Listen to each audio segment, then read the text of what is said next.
Voilà, bonjour à tous, à ceux qui nous suivent sur ce live Twitch pour l'option graphisme de Saint-Luc Tournai. Donc je me présente, Damien Maté, mon collègue Bruno en face de moi. Bonjour, enchanté, et bien le bonjour à tout le monde. Et en tous les cas, nous sommes déjà à combien là de spectateurs? Alors je vais te dire ça tout de suite, petit Bruno, 45 nous sommes à 45, c'est un bon début. Eh bien écoutez, bonjour à vous, 45 spectateurs pour une première, c'est déjà pas mal. Nous allons passer ensemble 1h30.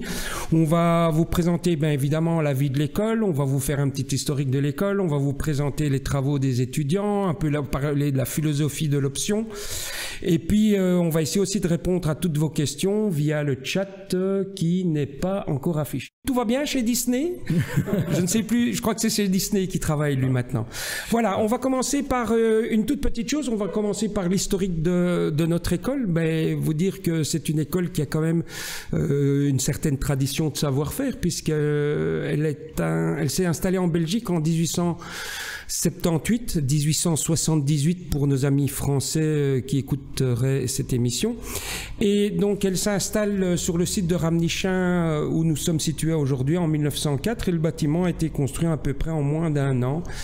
Et dans ce bâtiment, ben, on va voir naître beaucoup de choses, puisque il va y avoir d'abord je dirais les arts décoratifs dans un premier temps, et puis ben, cette école va évoluer. On va avoir l'institut d'architecture qui va voir le jour, on va avoir même une école de communication, puisque la première version de l'IEX ben, voit le jour ici. Et d'ailleurs on peut se glorifier de savoir que Adamo est venu faire ses études ici à Saint-Luc, et qu'il a été un des étudiants de l'IEX à l'époque, avec comment il s'appelait monsieur qui présentait l'émission du jeu du dictionnaire sur la RTB, le barbu là. Oui, monsieur Chocolat, enfin bon voilà, vous savez, enfin, on a oublié son nom, n'est pas grave. Donc voilà, donc c'est une école qui a beaucoup de tradition et beaucoup de savoir-faire, ça c'est la première chose ben, qu'on peut dire. Quoi d'autre sur l'école? Eh ben que l'option supérieure en fait est divisée en 6 options. Il y a une option publicité, une option graphisme, une option photo vidéo, une option stylisme mode et design objet, et je crois que je n'ai... Et création d'intérieur, évidemment. Voilà, je crois que je n'ai rien oublié.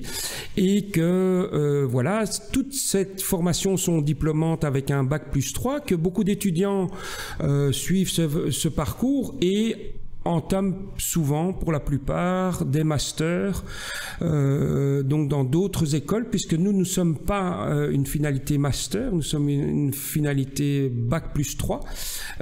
Mais voilà, ça nous permet d'apporter en tous les cas à certains étudiants une vision, ou une manière de voir les choses, ou en tous les cas un processus créatif qui leur permette de continuer dans les études supérieures via les masters, les bac+5.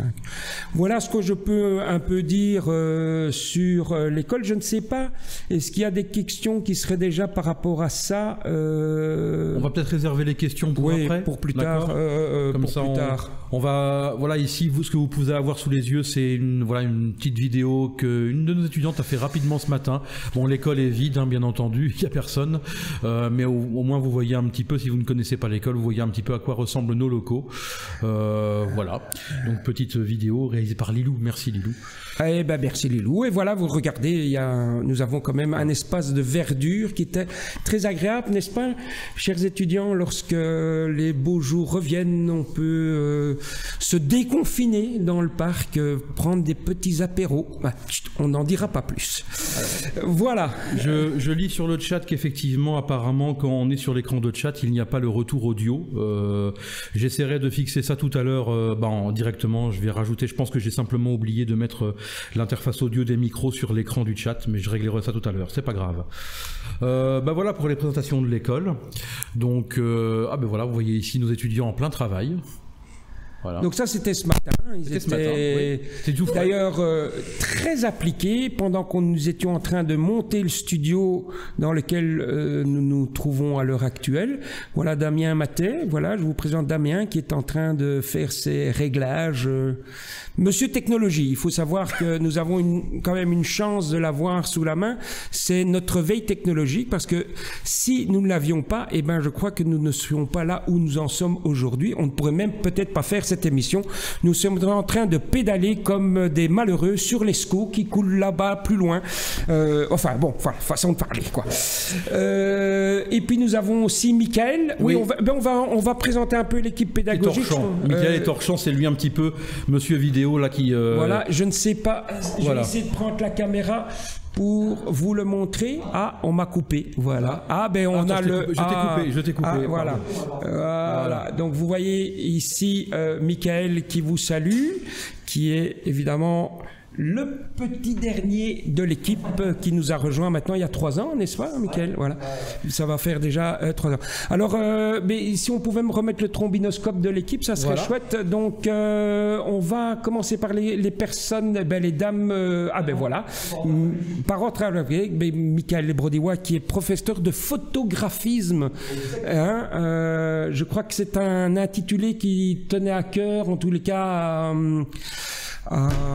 J'ai oublié son nom, à Jacques de Backer qui a pris sa pension, qui nous a quittés maintenant il y a 3-4 ans, et je trouve que cette formule est vraiment intéressante et je suis content qu'on l'ait gardée parce que je trouve que c'est vrai que en fait l'image aujourd'hui, enfin on en parlera plus loin, mais le graphisme est tellement vaste aujourd'hui que cette notion de photographisme est vraiment quelque chose à conserver.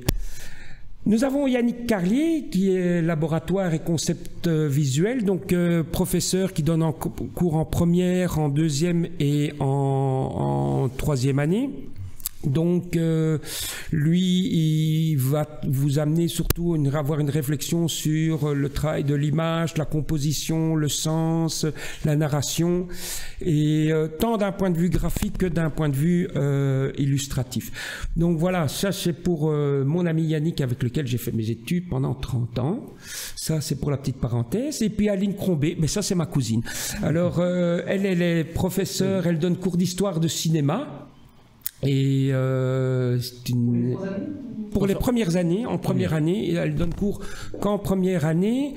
Et donc, je trouve que c'est un cours assez important parce que c'est une manière d'éveiller en tous les cas à l'image et en tous les cas avoir une sensibilité cinématographique. Et justement, aujourd'hui, le graphisme n'est pas que statique, mais aussi devient animé.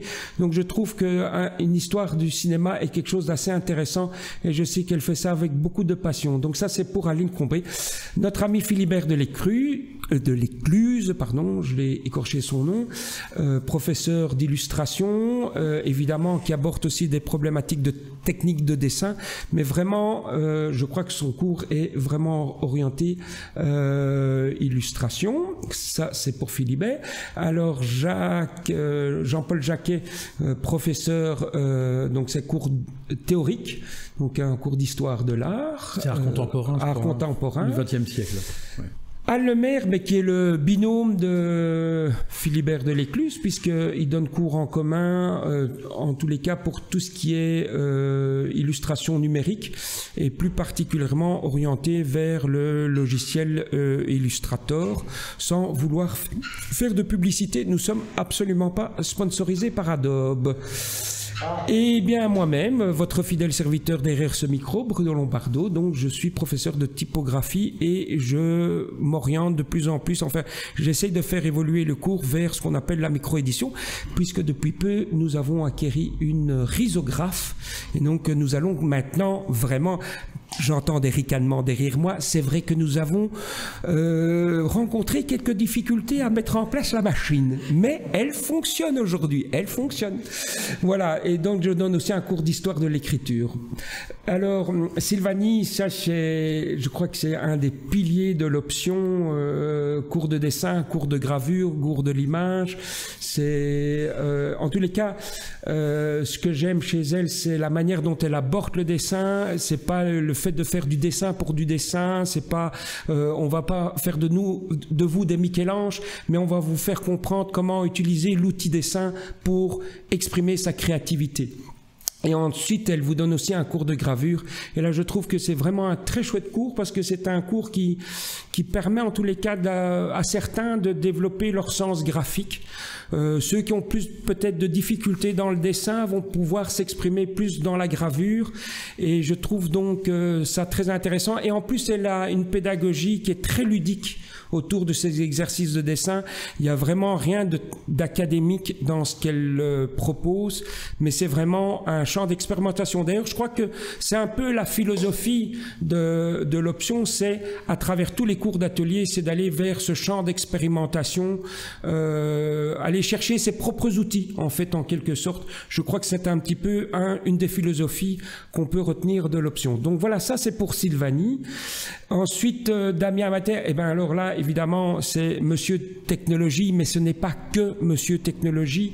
Damien je dirais, c'est un petit peu comme un tireur à l'arc. Il a 25 000 flèches derrière lui et peut en tirer autant qu'il veut parce que il est évidemment issu de notre formation et c'est un graphiste avant tout, mais c'est un graphiste passionné de nouvelles technologies et tant dans le domaine du web, parce que pendant longtemps il a été notre veille technologique au niveau du web, mais aussi maintenant vers la 3D, vers l'animation, puisque le graphisme évolue, et bien évidemment ces technologies sont importantes à être maîtrisées. Ce qui est intéressant aussi là de nouveau, c'est que à travers les technologies qu'il apporte, les étudiants vont choisir les outils qu'ils ont besoin toujours pour développer leur créativité et leur sensibilité. Donc nous, on ne va pas faire des modeleurs 3D ou des animateurs 3D, c'est pas ça qu'on cherche, mais on amène les outils nécessaires pour que ceux et celles qui veulent développer des travaux avec ce genre de technologie pour exprimer, et ça c'est toujours la chose très importante, exprimer quelque chose ou raconter quelque chose, puissent piocher dans cette, je dirais, énorme boîte à outils. Et je crois que Damien est plus qu'une boîte à outils, et même plus qu'un canif suisse. Donc ça, c'est pour présenter Damien. Merci, je ne sais plus où me mettre. Dominique Moreau, alors oui, j'ai dit Dominique. Non, on ne peut pas dire Dominique, c'est Dom Moreau.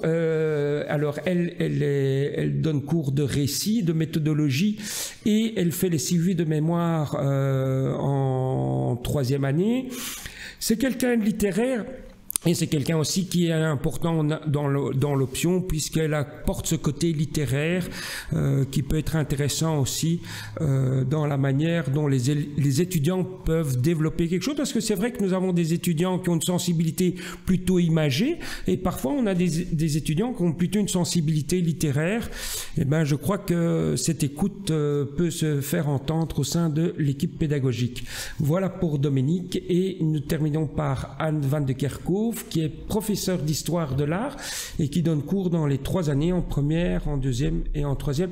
Et je crois qu'elle donne un cours d'histoire de l'art au sens large du terme, c'est-à-dire qu'elle balaye vraiment toute l'histoire de l'art. Tout à fait. Je crois en partant de l'Antiquité jusqu'à nos contemporains. Il y a encore ah oui, alors, du monde, et voilà, et Magali. Alors Magali, ça c'était une chouette personne aussi dans l'équipe, puisque non seulement elle balaye plutôt l'histoire contemporaine, mais en plus c'est quelqu'un de très actif dans la vie culturelle tournaisienne aux alentours de l'école, puisqu'elle travaille aussi au musée des Beaux-Arts de Tournai, qui est un très beau musée Victor Horta, je le dis au passage. Et donc Magali a tant une casquette pédagogique, mais en même temps monte des expositions. Donc elle a une réalité de terrain avec les arts qui sont quand même assez intéressantes. Voilà, je crois que j'en ai fait le tour pour l'équipe pédagogique. Est-ce qu'on retournerait sur le chat pour voir s'il y a des questions? Oui, je peux l'afficher. Alors justement, je vais en profiter pour régler le problème de son. Donc vous n'allez peut-être pas nous entendre pendant quelques secondes, mais je vais justement activer les pistes son. Ça va prendre, voilà, allez, 5-10 secondes au maximum.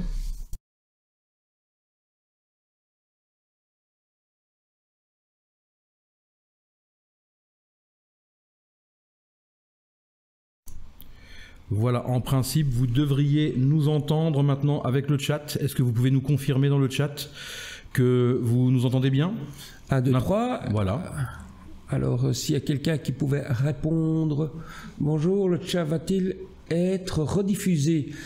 Oui, en fait, Twitch garde les diffusions pendant quelques jours, hein, donc vous pourrez revenir demain, après-demain. Je crois que c'est une dizaine de jours. Hein, je ne sais pas s'il y a des Twitchers spécialistes ici, mais je crois que voilà, pendant quelques jours, le live sera disponible, pas de souci.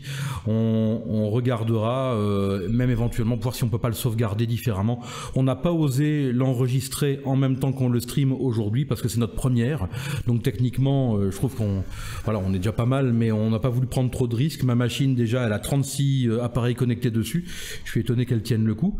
Donc voilà, on n'enregistre pas ici en même temps, mais donc le live sera disponible. On ne garde pas une mémoire de cette première? Mais si, voilà, donc quelqu'un... Ah ben tiens, merci Baptiste. Donc en principe, les lives restent en rediff pendant 2 mois.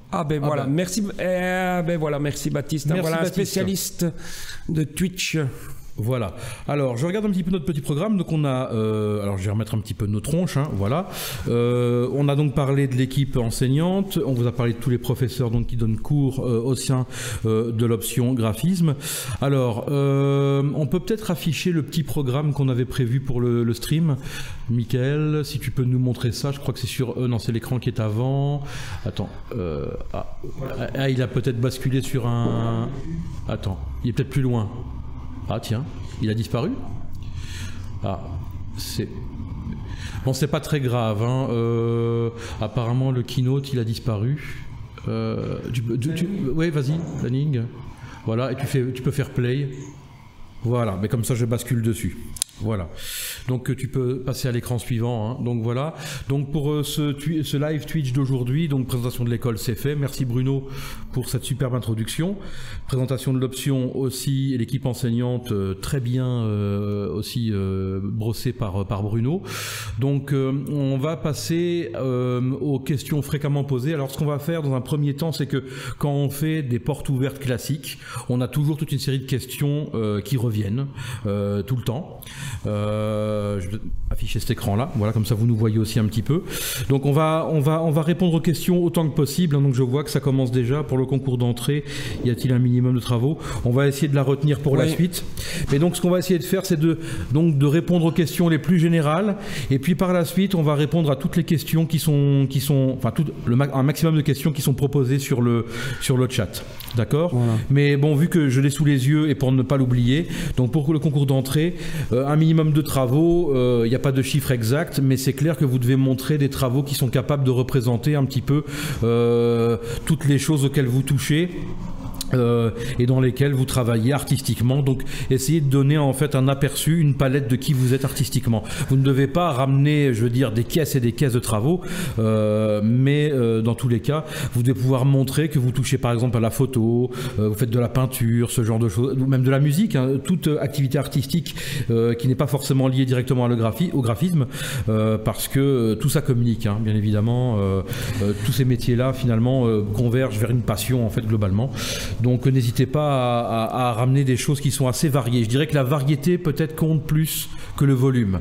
Tu me confirmeras, Bruno? Oui, mais moi ce que j'ai envie de rajouter à ce que tu dis là, Damien, c'est ce qui est important, c'est de faire une sélection. Et déjà apprendre à faire une sélection, c'est déjà faire fonctionner son esprit critique. Et l'esprit critique, c'est ce qu'on a besoin en tous les cas, je crois. Et c'est ce qu'on essaye de détecter chez les étudiants lorsqu'ils se présentent. Et justement, par le choix qu'ils auront fait, c'est de nous expliquer aussi ce choix, la raison pour laquelle ils ont fait ce choix. Et cette sélection de travaux-là, je trouve que ça peut amorcer en tous les cas une discussion au moment de l'entrevue. Ce que je pourrais rajouter aussi pour la sélection des travaux, s'il vous plaît, ne venez pas avec votre caisse de dessin de manga que vous avez copié sur un coin de table dans votre cuisine. C'est pas ça qui nous intéresse. Je reviens à ce que Damien a dit. Le champ d'expérimentation graphique, si vous avez fait de la photo, ça nous intéresse. Si vous avez fait de la peinture, ça nous intéresse.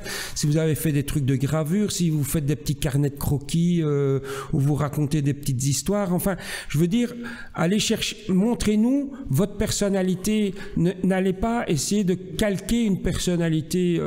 Copier du manga, c'est copier une personnalité que peut-être ne vous êtes pas. Je sais que, évidemment, beaucoup de jeunes sont attirés par ce genre d'écriture, par ce genre de graphisme, mais voilà, nous défendons pas en tous les cas ce genre de choses. Nous défendons une créativité qui est tout autre et qui est beaucoup plus proche de votre personnalité, de qui vous êtes et de ce que vous voulez être et de ce que vous voulez faire plus tard. Parce qu'en fait, il faut bien comprendre que 3 ans ici, ce n'est qu'un parcours. Voilà, donc ça c'est pour répondre à cette question de sélection de travaux. Voilà. Alors oui, donc comme je le disais, comme les questions-réponses, c'est un peu pour plus tard. Voilà, on va surveiller le chat. Y a quelqu'un aussi qui modère le chat dans la salle d'à côté. Éventuellement, peut-être qu'elle remontera vers nous les questions, parce que voilà, on va essayer de ne pas trop griller les étapes et de faire les choses plus ou moins dans l'ordre pour que vous ayez quand même un live de qualité et que ça ne parte pas dans toutes les directions. Donc au niveau des questions les plus fréquentes, nous avons d'abord donc la question donc de la durée des études, c'est 3 ans. Donc nous sommes un cycle court, nous sommes une ESA, donc ça veut dire que quand vous terminez la formation chez nous, vous avez un bachelor en communication visuelle avec une spécificité dans l'une des 6 options de notre école. Donc en l'occurrence pour nous c'est le graphisme. Alors plus précisément communication graphique et visuelle. Communication graphique et visuelle. C'est important de le souligner parce que en fin de compte il ne faut pas perdre ça de vue. C'est avant tout on forme des communicants à travers le graphisme et à travers l'image, que ce soit de l'illustration ou autre support. Voilà, donc ça c'est pour le diplôme. Alors nos étudiants peuvent très bien commencer à travailler dès qu'ils sortent de l'école. D'ailleurs ça a été le cas pour bon nombre d'anciens qui ont quitté nos murs, mais c'est aussi une excellente préparation pour un master. On a aussi beaucoup d'étudiants qui partent vers des masters, vers différentes écoles. On a des gens qui vont à l'ERG, on a des gens qui vont à l'IAD. Mais ce qui est intéressant de dire là, c'est que justement on a et je me permets de rebondir sur ce que tu dis, Damien, c'est que en fait ces 3 ans-là sont 3 ans vraiment d'exploration. C'est-à-dire que moi, de mon temps, quand j'ai commencé le graphisme dans les fin des années 80, début des années 90, mais le graphisme c'était tout ce qui était support papier, c'était le support imprimé. Aujourd'hui, évidemment, la réalité a complètement changé, elle est tout autre, et le graphisme est devenu numérique. Et donc, effectivement, le graphisme s'inscrit un peu partout. Il suffit quand même de regarder par la fenêtre, on regarde un panneau routier, c'est du graphisme, on regarde une 20 mètres carrés, c'est du graphisme, l'habillage d'un camion, c'est du graphisme, ma chemise, c'est du graphisme. Enfin, le graphisme est omniprésent, et d'ailleurs, maintenant, de plus en plus de spectacles font appel aussi au support numérique. Donc ce qui est important à dire, c'est que pendant ces 3 ans, vous allez développer, à travers les exercices qu'on va vous donner, vous allez développer votre personnalité créative qui, au bout de ces 3 ans, va vous permettre soit de rentrer dans la vie professionnelle, et ça, évidemment, c'est une très bonne chose, soit de vous dire, ah ben non, tiens, moi ces 3 ans-là, je me suis rendu compte que j'avais envie d'aller vers, par exemple, le cinéma, vers l'animation, vers peut-être l'édition, vers la micro-édition, puisqu'on en a maintenant qui sont partis dans une école qui est spécialisée, d'ailleurs qui fait un master dans ce secteur-là. Donc, c'est vraiment de se dire... qu'est-ce que je vais faire de ce graphisme d'un point de vue professionnel? Donc, je crois que c'est important d'axer ça. Et je crois que les écoles Bac plus 3 vont être de plus en plus un peu préparatoires pour les masters. Mais évidemment, avec une philosophie qui nous est tout à fait propre. Pendant que tu parles, Bruno, je propose peut-être, j'ai demandé à Michael d'afficher sur son écran quelques exemples, une galerie de projets. Donc je vais passer sur l'écran de Michael ici, voilà. Donc là par exemple on a le cours de typo, voilà. Voilà, alors ça c'est un cours de typo donc en première année où je leur fais découvrir un peu la typographie, donc d'une manière j'espère un peu ludique. En fait ils doivent créer une typographie sur base d'un travail base d'architecture. Donc on rejoint un peu l'univers du dessin, d'architecture et l'univers du dessin de la typographie, et qui va les amener en fait à construire progressivement un alphabet. Cet alphabet va être mis en page dans un livre. Donc on va faire aussi, mais ça on aura l'occasion de montrer le diaporama là-dessus, mais il y a aussi des workshops de reliure. Donc on va faire de la reliure, on va faire un livre, et ce livre est présenté en fin d'année. Donc ça c'est pour la première année, et on aborde aussi des notions déjà de mise en page, de rapport texte-image, en tous les cas pour mon cours de typographie. Que dire d'autre voilà. C'était pour dire d'illustrer un petit peu ton propos, mais donc on va... Ouais, donc voilà. La question, je pense, de base, c'était la durée des études, donc ça, on vous l'a donné. Donc dans tous les cas, voilà, ça vous permet aussi bien de trouver du travail directement en sortant. Encore une fois, on a beaucoup de gens qui ont ce parcours-là, mais on a aussi parfois, effectivement, des personnes qui dirigent vers des formations spécialisées. Tout à fait. Par exemple, nous, on fait du motion design, mais pas du... Comment dire ?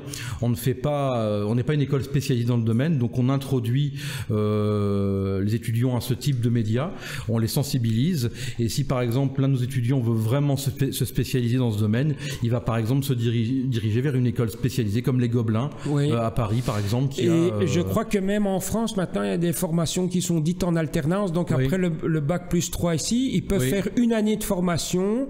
Je sais, il y avait des étudiants qui avaient fait ça d'ailleurs en motion design aussi, donc une formation d'1 an, et voilà, et ça vient compléter donc, encore leur formation. En quelque sorte, on est un peu un tremplin en fait pour oui. pas mal de choses. Donc on donne une formation qui est assez généraliste, je pense, qui forme assez bien globalement à l'univers de l'art, en tout cas avec une culture artistique et graphique. Et après, c'est libre à l'étudiant de choisir son parcours, de voir s'il veut approfondir ou s'il veut directement se lancer. Je voudrais rajouter une toute petite chose par rapport à ça, parce que je sais que ça c'est une question qui revenait souvent, en tous les cas au 1er mai, j'ai souvent eu cette question: est-ce qu'il faut avoir fait des études artistiques auparavant pour venir chez nous? Non. Non, absolument pas. Je ne crois pas qu'il faut avoir fait des études. Avoir un éveil ou un éveil ou une sensibilité artistique, oui, c'est important. Mais si vous avez fait, par exemple, des gréco-latines ou de latin sciences ou latin maths ou un bac scientifique ou un bac littéraire, ouais.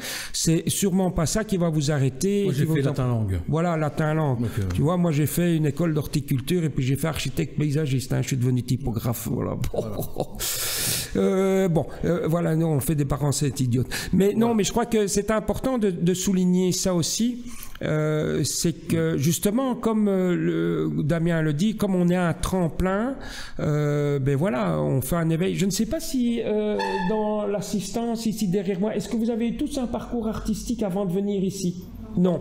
Voilà, donc j'ai 1, 2, 3. Ah ben je vais montrer les étudiants qui sont là derrière moi. Voilà, faites coucou à la caméra. Donc vous avez Lola, Lilou, Luna, Sarah, Léa et Ismaël. Et donc voilà, donc à la question, est-ce que vous avez tous fait un parcours artistique? Non. Et donc vous avez la réponse. Donc ça c'est important. Je crois de le souligner, de dire que c'est pas nécessaire d'avoir un parcours artistique avant de venir ici. Non, tout à fait. Et donc voilà, donc parmi les autres questions qu'on peut nous poser aussi, du coup j'ai perdu le fil de ce que je disais. Les débouchés. Oui, les débouchés. Les débouchés, c'est vrai que c'est une question qui revient très très souvent. Qu'est-ce qu'on peut faire une fois qu'on est sorti de chez nous? C'est une question à laquelle c'est compliqué de répondre de manière courte parce qu'il y a tellement de possibilités. Donc encore une fois, nous on forme de manière assez générale. Donc on essaye de donner une sensibilité à nos étudiants. Bien sûr, on donne des ateliers qui ont parfois des objectifs très très précis, mais l'idée c'est toujours de faire éclore quelque chose. Donc ça veut dire que on a des gens qui quittent Saint-Luc, qui vont vers le web design, certains vont vers l'illustration, certains vont faire de la scénographie, certains vont faire de l'illustration de presse, certains vont faire j'ai déjà dit web design, certains vont faire de la photo, mais bien sûr sans faire de concurrence avec l'option photo qui est déjà chez nous, c'est pas la même chose. On a vraiment plein de possibilités en fait. C'est assez large. Je dirais que ça dépend aussi beaucoup des aspirations de l'étudiant ou de l'étudiante, de sa motivation, de ce qu'il veut faire. Nous en fait on sème une graine dans la tête des gens, on va dire en quelque sorte. Cette graine doit germer et après en fonction de la manière dont elle va germer, ça va conduire en fait l'étudiant ou l'étudiante vers ce qu'il a envie de faire. Après, bien sûr, c'est pas simple. On est dans un monde compliqué où on va pas forcément trouver tout de suite ce qu'on veut tout de suite.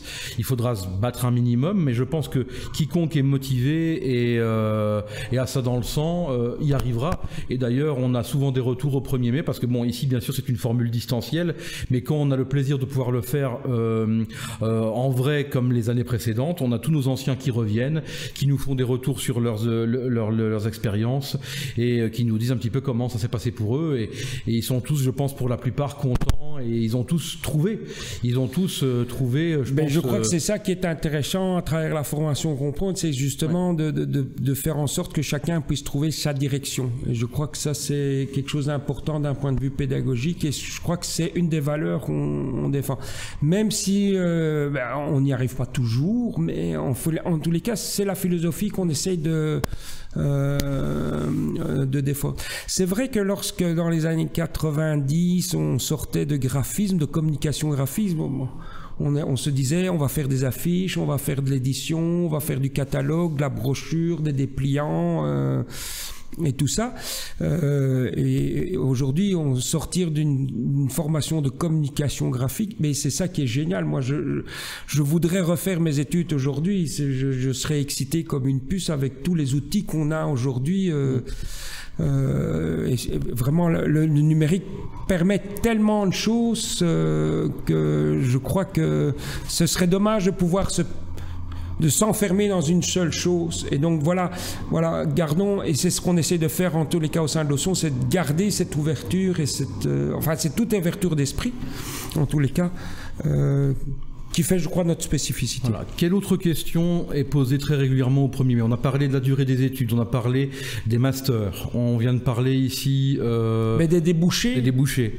Mais oui, c'est vrai qu'on a été peut-être un petit peu court sur les débouchés. C'est vrai que ça, c'est quelque chose, et c'est souvent les parents qui posent cette question. C'est vrai. Quand ils accompagnent leurs enfants.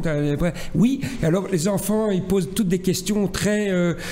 vraiment, on sent que la fille ou le garçon qui est en face de vous a envie d'intégrer cette école et pose des questions très... Et puis, vous avez le père qui passe la tête derrière et dit « Oui, mais elle est débouchée. Qu'est-ce qu'il peut faire après ?»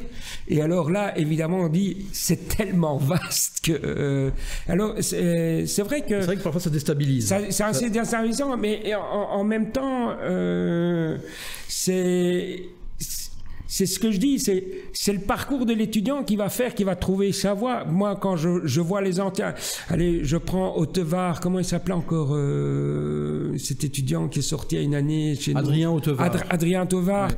Je me souviendrai parce que un ovni. Son papa était pharmacien à Armentières, je crois. Ouais. Ses parents étaient pharmaciens à Armentières. Et son papa, je me souviens quand il est arrivé, oui, mais les débouchés. Et en fait, maintenant, son fils est spécialisé dans des grosses boîtes de production. Il est parti à Superfocom après. Voilà. Et en fait, c'est un gars qui est spécialisé sur la mise en place de lumière dans des scènes 3D. Ouais. Donc, c'est un travail graphique tout à fait particulier, quoi. Et je crois que il a travaillé pour des grands studios de dessin animé et tout ça. Donc voilà, je prends quelque chose d'assez extrême, comme on a des anciens étudiants qui se sont rentrés dans la communication graphique classique, qui font du print, qui ont monté leur petite affaire de business printing, mais même web. Ouais. Donc voilà, et on a d'autres dans l'animation, voilà. Donc voilà, le champ d'action est très large. Je pense que ce sont vraiment les 3 questions globales qu'on nous pose plus souvent, et je pense qu'il y en a d'autres, mais je vois qu'on commence à nous poser des questions sur le chat aussi, alors je me demande si on ne va pas tout doucement jeter un coup d'œil de ce côté-là. Alors, remontons un petit peu le fil. Quelqu'un demande combien de places proposez-vous? Alors, je dis, tiens, je confirme qu'on est parfaitement rodé pour un master après 3 ans à Saint-Luc, vu qu'on touche à tout. Alors, je ne sais pas qui a dit ça. C'est Athénaïs. Merci Athénaïs. Merci Athénaïs. C'est une étudiante qui est parmi nous. Merci pour ton témoignage. Voilà. Donc je vais revenir sur les questions peut-être. Donc je regarde ici un peu le chat. Concours d'entrée, un minimum de travaux, ça j'y ai répondu tout à l'heure. La demande du dossier d'inscription se fait vers quelle période pour les Français?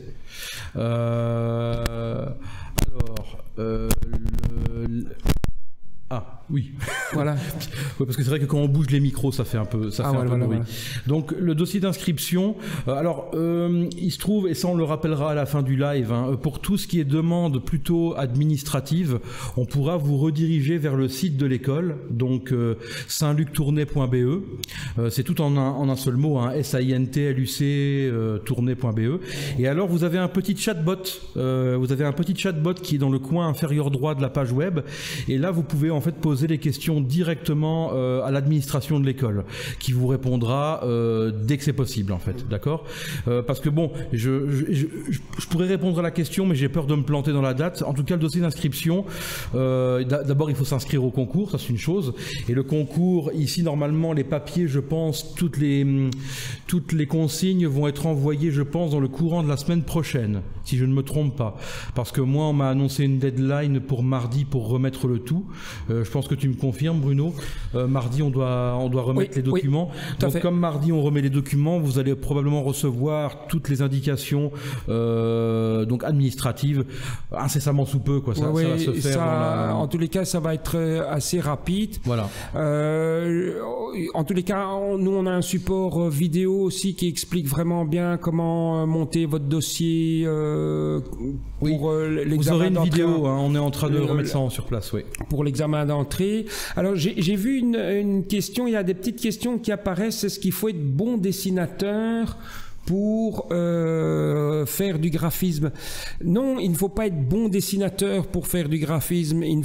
Par contre, il faut être créatif avec sa maladresse de dessin pour exprimer des idées. C'est ça qui est important. Si vous me racontez une chouette idée avec des petits bonhommes, avec des corps de bras en forme d'allumettes et tout ça, mais vous me racontez une chouette histoire et que vous me racontez quelque chose qui correspond au concept ou à l'idée de ce qu'on vous a proposé de faire, why not? Je resterai vraiment très ouvert. En tous les cas, nous, on ne cherche pas des Michel-Ange. On cherche des gens qui comprennent que le dessin est un outil pour exprimer une idée. Et je crois que ça, gardez bien ça à l'esprit pour vos examens d'entrée. Tout à fait. Et je vais réafficher le chat. Donc, quelqu'un va demander combien de places proposez-vous. Donc, j'imagine qu'il faut comprendre par combien d'étudiants acceptons-nous maximum en première année. Le seuil critique, c'est une soixantaine, c'est ça je crois 50 ou 60. À peu près 60. Voilà. Parce que, bon, bien sûr, en première année, en général, c'est plus ou moins ce qu'on a. On a entre 50 et 60 étudiants. Et donc, en fait, comme c'est assez nombreux, les classes, donc la classe est séparée en deux. Il y a un groupe A, il y a un groupe B, et donc chaque cours est dédoublé en quelque sorte. Comme ça, voilà, si on a des groupes de 25, c'est plus facile aussi pour le professeur pour vous accorder de l'attention et pour gérer son cours plus facilement. Donc en première année, il y a un groupe A, un groupe B, et donc voilà, entre 50 et 60, c'est la masse critique de l'option. Et bien sûr aussi, c'est. Mais en fait, on ne sait pas faire plus. Il faut dire, il faut expliquer. Voilà, il faut expliquer pourquoi on prend un maximum de 60 étudiants, mais simplement, voilà, il y a une question de place, on n'a pas des murs qui sont extensibles, et donc on doit faire aussi avec une réalité qui est la réalité de l'espace. Et en fait, au-delà de ça, on ne pourrait pas faire quelque chose de qualitatif, et en tous les cas, ça ne serait pas agréable pour l'ensemble des étudiants qui seraient présents à ce moment-là. Tout à fait. Alors, rejetons un petit coup d'œil. J'ai vu aussi quelqu'un qui demande quel genre d'ordinateur il faut. Alors nous on n'est pas. Ouais, on n'a pas de religion. On n'a pas de religion. C'est Mac ou PC. Même s'il y en a qui se baladent avec des poires sur leurs ordinateurs.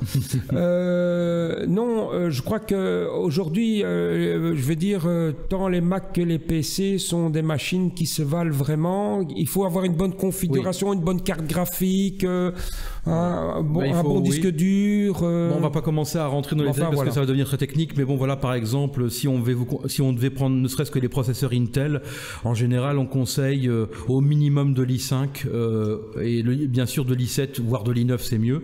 Mais donc, si vous y connaissez un petit peu, voilà, il faut un bon processeur, pas non plus le NUC plus ultra, mais quelque chose qui tient la route. La carte graphique, c'est important aussi parce qu'on utilise des logiciels graphiques, donc il faut avoir ce genre d'outils pour qu'on ait une accélération de l'affichage. On développe de plus en plus la 3D, donc la carte graphique est importante aussi pour la 3D. Voilà, mais bon, ça c'est des choses bien sûr qu'on redit en tout début d'année. En première, lors de la rentrée, on précise. Alors, je vois une deuxième question assez intéressante. Pour les deuxièmes années, le nombre de places est-elle la même? Alors, cette année, je crois qu'on a en deuxième. Vous êtes combien là, en deuxième? Voilà, ils sont 20 en deuxième. Alors, on va me dire, on est 40 en première, on est 20 en deuxième. Qu'est-ce qui se passe? Mais d'une année à l'autre, évidemment, on peut très bien avoir une deuxième avec 25 ou 30 étudiants. Ça pourrait arriver, en tout cas, où ça peut arriver. En deuxième, pour le moment, ils sont 20. Mais ils sont 20. Alors pourquoi 20? Mais il faut savoir que la première année en études supérieures, c'est une année de découverte et beaucoup d'étudiants font le choix de faire ces études et puis en cours de parcours se rendent compte que soit la formation ne leur correspond pas, soit que la pédagogie que nous mettons en place ne convient pas.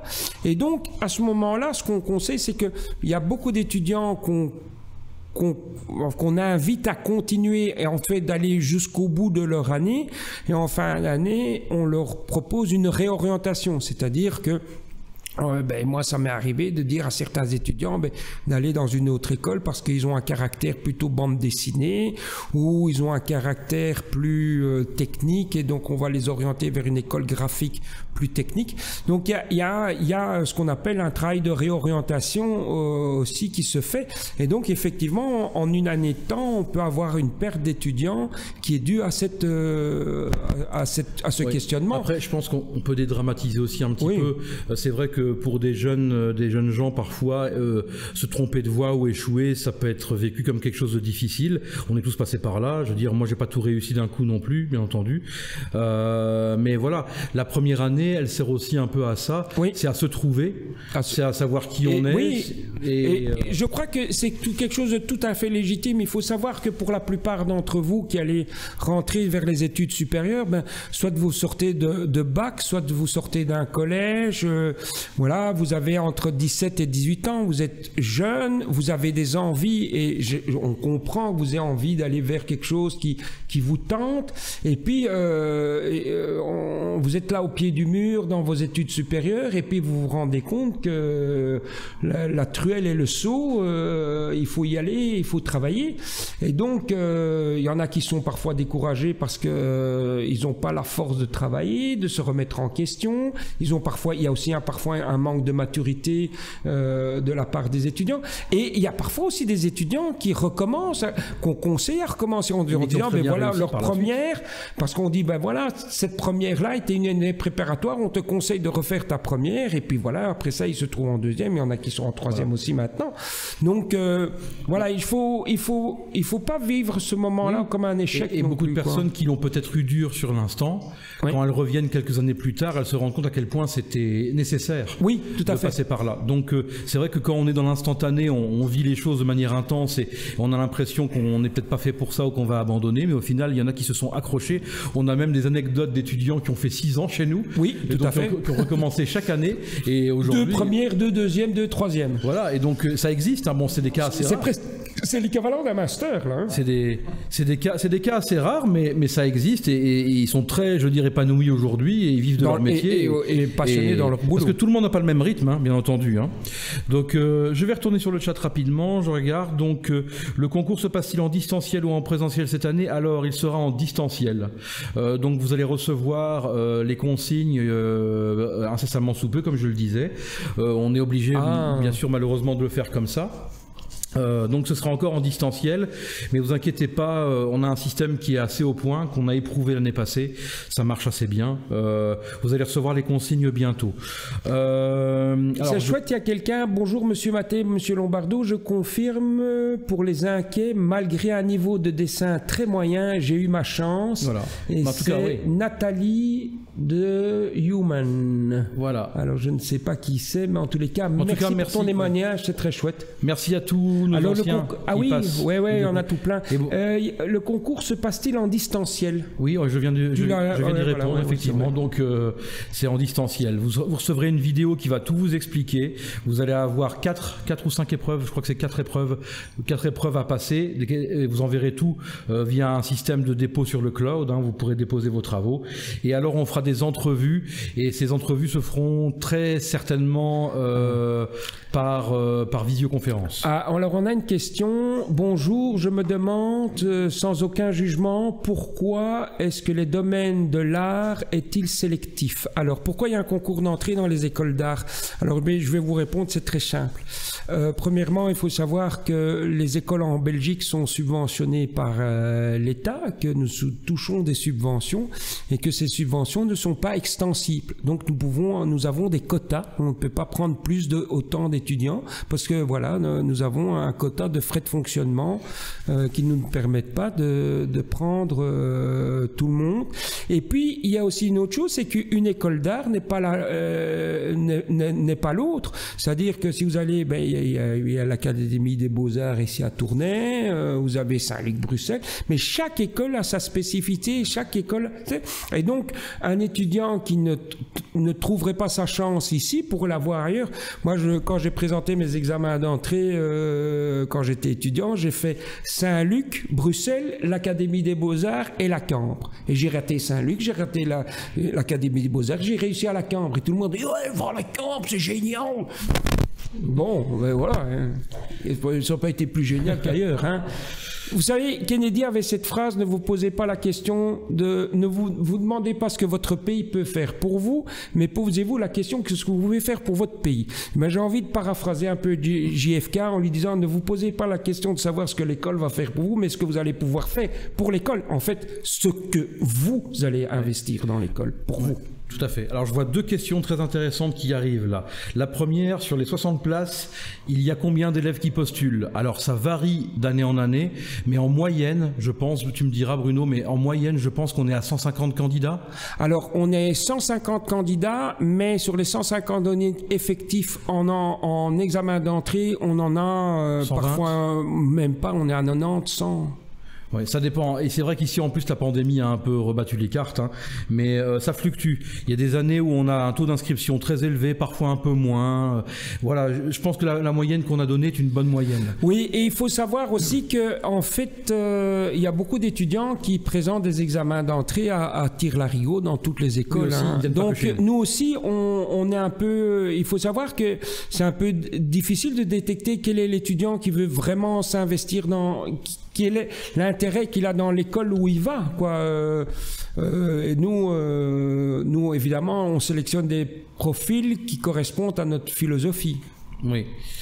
Voilà, et donc sinon, l'option graphisme est-elle adaptée pour quelqu'un qui veut faire de l'illustration et devenir illustrateur? Oui. Mais évidemment. Oui, parce qu'en fait, c'est vrai que l'option s'appelle l'option graphisme, mais parfois on sait pas dire qu'on a fait un débat, mais on a déjà discuté, est-ce qu'on doit vraiment appeler l'option uniquement option graphisme, ou est-ce qu'on ne devrait pas l'appeler image, ou quelque chose un peu plus crois large. Que d'ici quelques temps, on va image communicative, on pourrait parler d'image communicative. Parce qu'effectivement, l'illustration, c'est un des domaines qu'on développe, Et donc certains de nos étudiants se dirigent clairement vers ça. D'ailleurs, je crois que on pourrait faire un petit sondage là derrière. Mais ils vont venir parler, les étudiants, après. Mais c'est vrai que... Oui, parce que les heures passent. C'est peut-être l'heure de les faire venir. D'ailleurs, on va prendre quelqu'un ici qui voudrait parler, qui est un peu plus illustratif. Luna, t'es plus illustratif, toi, que graphique? Ouais, allez. T'es un peu les deux, viens. Tu vas pouvoir Luna. Témoigner, Luna. Voilà. Oui, je vais d'ailleurs mettre mon masque aussi, moi, maintenant, puisque je vais devoir respecter les distances sanitaires. Bonjour à tous. Bonjour, Luna. Voilà. Stira. Non, Landemar. Landemar, Luna. Luna, tu nous viens d'où? Je viens de France, du fin fond de la Bourgogne. Une belle région, on mange bien. On y mange bien et on boit beaucoup. Et on boit beaucoup, il y a des bons petits vins. Donc en fait, je t'appelle toi parce que justement, toi qui es en communication graphique et visuelle, après ton parcours de 2 ans, est-ce que toi là maintenant aujourd'hui, tu te sens plus aller vers l'illustration? Qu'est-ce qui te tente le plus là? Là actuellement je dirais plus l'illustration parce que j'y suis plus sensible. Cependant je suis plutôt comme on touche un peu à tout, du coup je me sens plus illustrative, mais le graphisme me va bien aussi, c'est-à-dire que je pourrais faire les deux, mais l'illustration me tente plus et j'ai été très nourrie par les cours qu'on a ici pour l'illustration ainsi que pour le graphisme. Mais justement on va essayer de montrer en parallèle une petite galerie. Justement on va essayer de voir un petit peu peut-être des travaux. Je ne sais pas si ça c'est... Ça c'est l'illustration, c'est le cours de Philibert. Le travail de Philibert, ça c'est... Anaïs Desnos. Anaïs en 3e. Je me demande si on ne va pas faire un petit diaporama avec les travaux des 2e. Non. Non? On n'a pas fait un... Je crois pas. Donc j'ai un reproche là en direct là. J'ai oublié de faire le diaporama avec les travaux des étudiants de 2e. Bon, après, je me mets à genoux devant après, toi. Pardon, Luna. On peut le reconnaître aussi, je dire humblement. Ce live, ça a été. On l'a monté un peu à la rage. C'était voilà. Mais c'est vrai que voilà. Mais en fait, il y a une sensibilité en tout cas qui. Allez, tu partages une certaine diversité. Exactement. Voilà. Voilà. Est-ce que toi déjà là maintenant en 2e, tu te poses déjà les questions de l'après Saint-Luc, là maintenant? Déjà depuis le début de l'année, les questions de qu'est-ce que je vais faire pour mon TFE, donc le travail de... On demande de rapprocher le micro. Ah, excusez-moi. Bourgogne aussi dans le chat. Yes. Salut la Bourgogne. Salut la Bourgogne. Du coup, c'était quoi votre question déjà? Mais est-ce que tu te poses déjà maintenant les questions de ce que tu veux faire après Saint-Luc? Est-ce que tu veux continuer une formation? Est-ce que tu vas aller vers un master? Ou est-ce que tu as envie de dire ben non, moi je me lance là, ce que j'ai acquis ici, voilà. Quelles sont ces questions-là? Du coup, déjà depuis le début de l'année, je réfléchis beaucoup à ma 3e année, du coup le travail de fin d'études et ce que ça va m'amener à faire à la fin. Et du coup aussi beaucoup sur l'après Saint-Luc. Je réfléchis à faire plutôt 2 ans d'études en plus et pas me lancer directement dans le travail. Un master m'intéresserait. En quoi précisément, je ne sais pas. Peut-être en illustration ou autre chose. Et voir jusqu'où cela me mènera. Mais en tout cas, le master, je suis presque sûre... mais de plus en plus, hein, on sent bien que c'est vraiment la tendance générale un petit peu. Est-ce que tu le sens autour de toi, avec les collègues de ta classe? Ils sont aussi dans cette même démarche de dire ben, on va aller plus vers un master maintenant? Il y en a qui sont plus... pour le master, justement, continuer les études, et d'autres qui en ont un peu marre des études. Par exemple, moi je sors du bac, donc évidemment pour moi les études c'est très proche, tandis qu'il y en a plusieurs qui ont fait des études avant qui ne leur ont pas convenu, qui ont un parcours, ou un travail, etc., et qui sont revenus aux études et qui là sont plus aptes à passer directement dans le monde du travail. Voilà.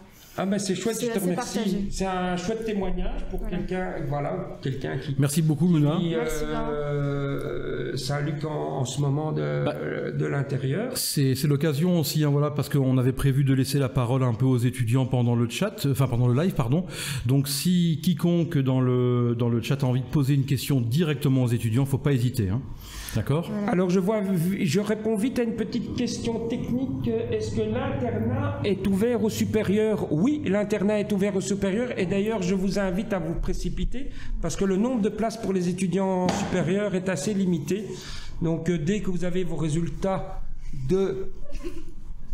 d'examen d'entrée, vous pouvez faire votre demande d'inscription à l'internat. Merci Luna. Merci Luna. Luna, où tu es? Oh. Voilà. Alors je regarde un petit peu, parce que j'ai aussi mon petit copion hein, pour voir un petit peu où on en est. Mais on va prendre quelqu'un d'autre, peut-être quelqu'un d'autre. Alors je vois qu'il est 13h57, donc on avait prévu plus ou moins 1h30 de live, donc on a encore une grosse demi-heure. On va donner Ah ben on pourrait faire l'interview avec Ismaël peut-être. Par exemple, alors je sais pas, est-ce que peut-être que dans le live, enfin pardon, dans le chat, est-ce qu'il y a des gens qui voudraient voir des images en particulier ou avant, parce que c'est vrai qu'on n'a pas beaucoup illustré nos propos pour le moment. Citron. Merci Luna. Je ne sais pas qui est Citron, voilà. Mais j'adore. En tout cas, j'en profite pour aussi bien remercier tous nos anciens qui passent nous dire coucou, c'est super sympa. On a hâte de vous revoir aussi. C'est vrai que d'habitude le 1er mai, on se revoit, mais c'est un peu particulier. Mais un grand merci à vous d'être passé sur ce. Alors sur ce Julie _TRBN, super la Belgique. L'école a l'air magnifique. Je te le confirme, l'école est magnifique. D'ailleurs, quand tu rentres dans l'école, tu as l'impression de rentrer à Poudlard, que tu vas être apprenti sorcière, parce que l'école est une architecture néoclassique comme ça, assez intéressante. Bon, on t'apprendra pas à faire des tours de magie, quoique faire une image, c'est parfois être magicien. Voilà, je vais inviter Ismaël. Je crois que ça serait chouette d'avoir quelqu'un de 3e. Ouais. Alors, voilà. Donc on vous présente Ismaël Daman, donc, qui est étudiant en 3e année, donc en dernière année chez nous. Donc Ismaël on a demandé à Ismaël si tu es d'accord de venir parler un petit peu de son TFE, donc travail de fin d'études. Et donc voilà, Ismaël va nous en parler. Tu voudrais qu'on ouvre le PowerPoint que Bruno a fait par exemple? Ça c'est mes travaux personnels. On parle d'abord du TFE? Oui, on va peut-être d'abord travailler alors, peut-être les photos de tournage. Photos de tournage. Alors je pense que Mickaël, normalement tu dois avoir un dossier qui est ouvert avec le live Twitch. Et oui, et alors là-dedans, tu dois avoir, voilà, si tu déplies le dossier Ismaël TFE, tu as les vidéos qui sont déjà ouvertes, mais si on va par exemple en photo tournage, ça peut être intéressant éventuellement, et on peut les ouvrir comme ça, hein, voilà. Donc je vais essayer de vous montrer un peu l'écran de Mickaël, et pendant ce temps-là, tu peux peut-être commenter un petit peu. D'abord rappeler que le TFE, c'est le projet de fin de cursus au bout des 3 années à Saint-Luc. Donc le dernier semestre à Saint-Luc est entièrement consacré à un projet personnel qui est accompagné par les professeurs, par des professeurs référents qu'on choisit. Donc c'est une chance de pouvoir faire quelque chose qui nous est très personnel et qui s'ancre dans le graphisme de la manière qui nous intéresse. Est-ce que le choix de ton TFE, donc travail de fin d'année d'études, le sujet que tu prends, est-ce que c'est un sujet que tu as choisi qui serait en fonction de ton après Saint-Luc, de ce que tu voudrais faire après ici? Bien c'est un choix qui s'est construit progressivement de ta première vers ta deuxième et de ta deuxième vers la troisième? C'est un peu de tout, forcément. Avec le parcours à Saint-Luc, on finit par se rendre compte de nos affinités personnelles dans le graphisme et de ce qui nous intéresse et de ce qu'on veut faire après. Moi personnellement, je me suis rendu compte que je voulais beaucoup partir dans ce qui était vidéo et animation. J'en ai fait beaucoup en étant à Saint-Luc et c'est ce qui m'intéresse ensuite. Et donc forcément, mon TFE se tourne énormément autour de la vidéo et de l'animation. Quand tu dis tu veux t'orienter vers l'animation, le film, c'est quoi? Ça serait plus vers le travail de réalisation? Oui, complètement. Enfin, moi personnellement, je suis beaucoup plus intéressé par les métiers créatifs, donc directeur artistique ou de la réalisation, de gestion de projet. C'est vrai qu'on peut aussi devenir technicien de projet, mais c'est plus. Saint-Luc nous pousse en général plus à être des créatifs, à être des gestionnaires de projet. Mais je t'ai un petit peu poussé la question parce que je m'attendais à ta réponse et que je la trouve trouve assez intéressante, c'est que effectivement, je veux dire, ton propos illustre vraiment bien ce qu'on a défendu un petit peu, Damien et moi, dans la présentation de l'école, c'est que effectivement, on forme avant tout des créatifs, et ces créatifs peuvent s'exprimer dans des secteurs. Ben là, on a eu Luna qui, elle, pense plutôt aller vers l'illustration, et toi qui vas plutôt vers l'idée de direction artistique, mais peut-être même qui pourrait être dans le domaine de la réalisation. Est-ce que tu as une école en vue ici après moi je suis surtout intéressé par les écoles qui se trouvent à Bruxelles, donc la Cambre, l'Ergue, effectivement. Au-delà de ça, il y en a un peu d'autres. Il y a d'autres, Saint-Luc aussi, je sais que Saint-Luc, le Saint-Luc flamand, Lucas. Saint-Lucas, ouais. Voilà. Et l'INSAS aussi pour la réalisation. Éventuellement. Après, moi je suis vraiment plus intéressé par le cinéma d'animation. La réalisation cinématographique. Très bien. Ok. Voilà. Bon, je voudrais te poser une question, toi qui as maintenant fait le parcours des 3 années. Quelles sont les choses, les difficultés auxquelles tu as dû faire face à surmonter en première année? Ce que j'entends, on voyait là dans le chat, il y a des gens qui réalisaient, quoi, il y en a que 20 en deuxième, vous êtes 60 et tout ça. Mais évidemment, vous faites face à toute une série de difficultés. Quelles sont ces difficultés-là auxquelles vous devez faire face? La première, souvent, c'est ça a une difficulté de quantité de travail, d'organisation personnelle, parce que Saint-Luc a un côté qui demande beaucoup d'autonomie dans le travail, et quand on sort du bac ou quand on sort d'études qui sont un peu plus scolaires, c'est parfois un petit peu inattendu, ou ça fait un peu peur de se retrouver face à une quantité de travail. Donc c'est vrai qu'il faut apprendre à gérer son temps et sa vie en fonction de Saint-Luc. Il y a parfois on se retrouve à avoir toute sa semaine, on a l'impression d'avoir que du travail pour Saint-Luc. C'est beaucoup d'implications personnelles dans le travail, et on finit par devenir graphiste un peu tout le temps, quoi. On y pense un peu tout le temps, ça devient beaucoup plus naturel dans notre vie de tous les jours. Tu dirais aussi qu'il faut avoir une capacité de s'adapter vite, d'avoir une capacité de remise en question assez rapide sur les analyses de travaux qui sont faites par les professeurs? Oui, je pense, surtout en première, on se met vraiment sur les rails pour ensuite partir tout le long du cursus dans une direction qui nous intéresse. Donc la première, c'est vraiment un fondement, une fondation super importante, je pense, par rapport à notre relation, par rapport à l'école en général. Donc ta première année, quelle est la différence de la première à la deuxième année? Quelle est la différence que tu as vue entre ces 2 années-là? Beaucoup de différences. La première, enfin celle qui me vient en premier, c'est surtout que la première année est très laboratoire. On va beaucoup pratiquer avec les papiers, avec les peintures, on va toucher à tout, on va se salir les mains vraiment. La deuxième va être beaucoup plus orientée numérique, et là on va s'intéresser beaucoup plus aux logiciels en eux-mêmes, à comment réaliser techniquement. Il y a plus de vidéos, il y a plus de 3D, etc. Là où la première, c'est beaucoup d'illustration, et on apprend vraiment les bases de l'illustration. De l'image, de construire l'image. Et je vais te poser la même question. Et la deuxième à la troisième, quelle est la différence que tu as sentie? Ouais, la deuxième à la troisième, on est beaucoup plus lâché dans notre propre autonomie. À partir de la troisième, c'est à nous de décider vers quoi on veut aller, qu'est-ce qui nous intéresse dans le graphisme. C'est quelque chose de palpitant quand même. Ah, c'est un voyage chaque année. C'est un voyage. Mais le fait d'être là en troisième et de se dire, maintenant je suis le capitaine de mon navire, je dois naviguer. Oui, c'est stressant, mais d'un autre côté, c'est gratifiant de gérer son propre projet. Ok. Voilà. Et donc on peut savoir un peu le contenu de ton sujet. Pour revenir sur le TFE en lui-même, moi j'ai donc adapté une nouvelle, parce qu'on part souvent d'un matériau qui existe déjà ou de quelque chose de très concret. Donc je suis parti d'une nouvelle de Marguerite Yourcenar dans ses nouvelles orientales qui s'appelle La tristesse de Cornelius Berg, et qui raconte l'histoire d'un peintre au XVIIe siècle, je ne sais plus exactement, XVIIIe siècle, quelque chose comme ça, qui est assez tourmenté en fait, qui ne veut plus peindre de gens, qui ne veut plus faire de portraits, et qui a peur, qui est hanté par ses propres tableaux. Et donc toute la problématique, ça a été comment adapter à l'image en vidéo ce côté torturé du personnage. On est vraiment dans le cliché, j'ai envie de dire, de l'artiste. Je crois que tu as dû mettre en place quelque chose d'assez particulier pour monter ce projet. Tu peux nous déjà, il y a quelques images là qui diffusent en ce moment. Voilà. Donc c'est du travail en cours, hein. Évidemment c'est pas fini, mais il y a eu tout un tournage qui a été mis en place avec l'aide de l'école, évidemment. Le tournage s'est fait sur un week-end entier. Il y a eu des gens qui s'y connaissaient énormément, des étudiants aussi. Oui. Excuse-moi de t'interrompre. Quand tu dis que tu as dû mettre en place un tournage, mais je tiens aussi à préciser que la mise en place de ton tournage, c'est toi qui as été vraiment tout l'organisateur, même si l'école est intervenue pour te l'école a fourni les moyens.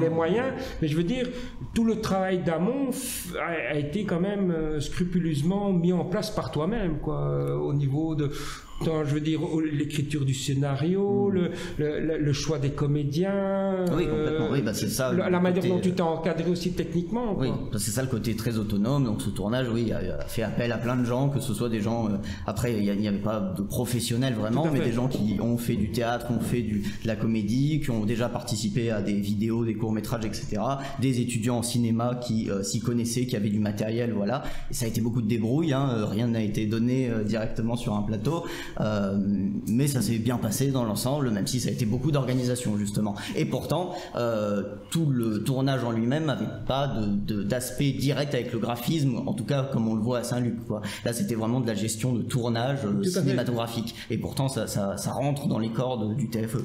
Cinématographique, il y a quand même le mot graphique. Ouais. Donc, c'est vrai. Je crois on n'est pas là. Tu en es où là pour le moment sur ton projet? Là, je suis en post-production, donc non seulement il y a eu le tournage, ensuite il y a eu tout un travail de retouche. Ça, éventuellement dans les photos setup, on va le voir. Dans le studio photo, on a installé un caisson sur lequel j'ai pu revenir par-dessus la vidéo pour peindre à la main au-dessus en image par image. On a pris de la stop motion pour donner une impression que les tableaux étaient vivants, qu'on leur avait peint dessus, qu'ils étaient faits en peinture. Et une fois que ça a été fait, j'attends de voir si les photos du setup seront montrées, mais une fois que le setup a été fait, a été utilisé, etc., là je suis en post-production, donc on rajoute tout ce qui est effets numériques directement, qui sont super importants, montage vidéo, etc. Tu présentes combien de scènes dans ce film? C'est assez compliqué à quantifier. Le court-métrage dure 5-6 minutes environ. Ah ouais, déjà, quand même. Il y a quand même beaucoup de parties qui sont vidéo, mais il y a pas mal de travail. Il y a quelques scènes qui sont clés où là c'est vraiment très très graphique, où on est dans les tableaux. Je sais qu'on en a vu tout à l'heure à l'écran. Ben, je crois qu'on a fait vraiment le tour de ton projet. Enfin, tu es un chouette interlocuteur. On a envie de continuer la discussion, évidemment, mais je voudrais encore donner la parole aux autres. Mais je te remercie vraiment de ton témoignage, Ismaël. C'est vraiment très chouette sur un travail en cours. On a juste les quelques images du setup dont Ismaël parlait. Voilà, donc là, c'est encore une fois grâce à l'école et aux moyens de l'école que ça a pu être mis en place, ce travail technique. Je trouve intéressant enfin, pour illustrer le propos, c'est que effectivement tout vient aussi de l'étudiant. C'est-à-dire que nous, on est là. Si l'étudiant a une demande, on est là pour l'encadrer, pour l'accompagner. Si l'étudiant n'a pas l'envie, on ne peut pas avoir l'envie pour moi. Et c'est ça qui est le plaisir, évidemment, de travailler avec les étudiants. Et donc, c'est vraiment dans l'échange que les choses se construisent. Oui, complètement. Merci beaucoup, Ismaël. En tous les cas, super, merci pour ce témoignage, Ismaël. Merci. On va prendre d'autres là. Alors attends, on a encore quelques, il y a quelques petites questions qui surgissent. Il y a des chouettes questions qui surgissent. On va regarder ça. Donc, c'est bien. On a aussi des anciens qui nous disent à quel point on est génial. Impressionnant, Ismaël. Hâte de voir le travail terminé de l'Écluse 62. Ça, je suis sûr et certain que c'est notre ami Philibert. Merci beaucoup. Merci. Bonjour Philibert. En tous les cas, ça fait plaisir de savoir que tu es là avec nous. Chouette. Alors attendez, je vais remettre le chat en plein écran. Je crois qu'il y a des questions si je remonte un petit peu, attendez. Est-ce que le diplôme obtenu en Belgique est reconnu par l'État français? Oui, c'est ce qu'on appelle le processus d'équivalence. Alors bien sûr, attention, ce n'est pas entièrement automatique. Il y a déjà, quand vous rentrez, si vous êtes français et que vous rentrez à l'école, vous devez faire l'équivalence de votre bac, hein, c'est bien ça. Hein. Alors, il y a deux choses, parce que je crois que la question, je ne sais pas dans quel sens elle va, mais en tous les cas, pour faire ses études en supérieur ici, il faut demander une équivalence du bac pour les écoles belges. Donc il y a un dossier qui vous sera donné au moment de votre inscription. Mais pour le diplôme, je crois que c'est bon en fait. Mais le diplôme, en fait, il faut savoir qu'on fait partie maintenant du décret Bologne, donc c'est européen, donc le bac plus 3 et comme communication graphique. Le bachelor est reconnu à travers toute l'Europe. Et donc pour préciser, je pense voilà, c'est la tâche de faire rendre en fait il faut que le bac français soit reconnu par la Belgique. Donc il faut introduire des papiers quand on arrive à l'école. Je pense que c'est la date butoir, c'est décembre. Au mois d'octobre. Oui, le 28 octobre. Si mes souvenirs sont bons. Il faut pas comment dire le négliger cet aspect-là parce que le ministère est très à cheval. Si ça arrive le lendemain, c'est fini. Oui, si c'est raté. Donc voilà. Mais par contre, pour le diplôme, le bachelor décerné par l'école, effectivement, est reconnu. Il y a pas de problème. Alors, au niveau du chat, donc je regarde. Donc, on vient de répondre à cette question. Les stages prévus. Oui, ça c'est une question intéressante. Alors, oui, ça c'est un questionnement qui est fait. Il y a qu'une seule option qui fait un stage obligatoire, c'est l'option pub. Alors nous ne faisons pas de stage en interne. Pourquoi? Parce que déjà notre formation sur 3 ans est déjà très courte et qu'il y a une quantité de cours qui sont distribués sur ces années qui sont importants. Par contre, on est en train de travailler, et je sais que c'est la volonté de la direction de l'école, de pouvoir permettre, via les systèmes Erasmus, de pouvoir permettre aux étudiants qui auraient fini leur 3e année de pouvoir faire un Erasmus qui serait un peu transformé en stage. Mais ce qui est sûr et certain, c'est qu'on invite nos étudiants pendant leurs 3 années d'études de mettre à profit quand même leur congé scolaire. C'est-à-dire que vous avez quand même 3 mois de vacances en été. Je sais qu'il y en a qui doivent bosser pour payer leurs études, donc voilà. Mais on les invite à ce moment-là, dans ces périodes-là, de faire des stages dans une entreprise de communication graphique ou dans le secteur dans lequel ils voudraient se diriger, tout simplement. Donc on les invite à aller faire des stages, mais dans leur période de vacances. Alors, chat. Alors je regarde, est-ce que nous avons loupé des questions? InDesign c'est magique, c'est vrai. Alors ça c'est quelqu'un qui veut réussir son année. Oui, voilà. Je sens que je suis dragué là. Les horaires de cours commencent et se terminent vers quelle heure? Alors, la journée commence à 8h40 et elle se termine au plus tard à 17h50. 17h50, oui, tout à fait. Voilà. Parfois même 18h. Oui, 18h. Enfin, en fait, voilà, en général c'est la plage horaire. Alors parfois, bien sûr, ça dépend dans quelle année on est. En première année, parfois, il y a des journées où il n'y a pas cours, parce qu'avec le groupe A et B, il y a des répartitions. Donc, il y a des jours où il n'y a pas cours en première année. En deuxième année, il y a cours tous les jours. Oui. Il confirme derrière. Vous n'avez pas un seul jour de congé par semaine. Et en troisième année, au premier quadri, c'est encore fort actif. Et au deuxième quadri, comme on laisse la plage entièrement pour la réalisation du TFE, c'est beaucoup plus à la demande en fait. Ça fonctionne beaucoup plus à la demande. Donc à partir de janvier, en troisième année... Oui, là, on fait vraiment notre travail de consultant. On accompagne les travaux. Alors, tiens, projet très cool. On pourra le voir quelque part. Est-ce que tu vas diffuser ton projet sur Internet, Ismaël? Tu vas le mettre sur YouTube ou il sera peut-être relayé par oui. compte de graphisme. On va le relayer, effectivement, l'école va relayer le projet d'Ismaël, mais je pense que toi tu héberges aussi sur YouTube. Donc voilà, donc effectivement le projet sera visible. Ce qui pourrait être chouette, c'est que de pouvoir repartager ton projet de fin de 2e, et il faudrait essayer de voir si on peut pas présenter le projet de Luna, Stira Luna, si on pourrait pas le mettre et pour montrer déjà qu'en fait les étudiants, quand ils sont en 2e, déjà ils amorcent déjà quelque chose qu'on peut retrouver dans leur TFE de 3e. Donc je ne sais pas si oui, tu peux... On peut mettre des liens, ouais. Donc si quelqu'un a accès au chat, il peut toujours éventuellement copier-coller les liens. Moi je peux pas le faire ici malheureusement. Mais donc, alors, j'ai une liste de matériel à avoir pour l'appareil photo. J'ai un bridge Lumix. C'est bien, monsieur Michael Broadiwa? C'est très bien. Oui, c'est bien, c'est très bien. Michael dit que c'est très bien, donc pas de souci. Voilà, donc je sais pas, parce que moi je n'ai qu'une partie du chat ici visible. Est-ce que je loupe des questions ou pas?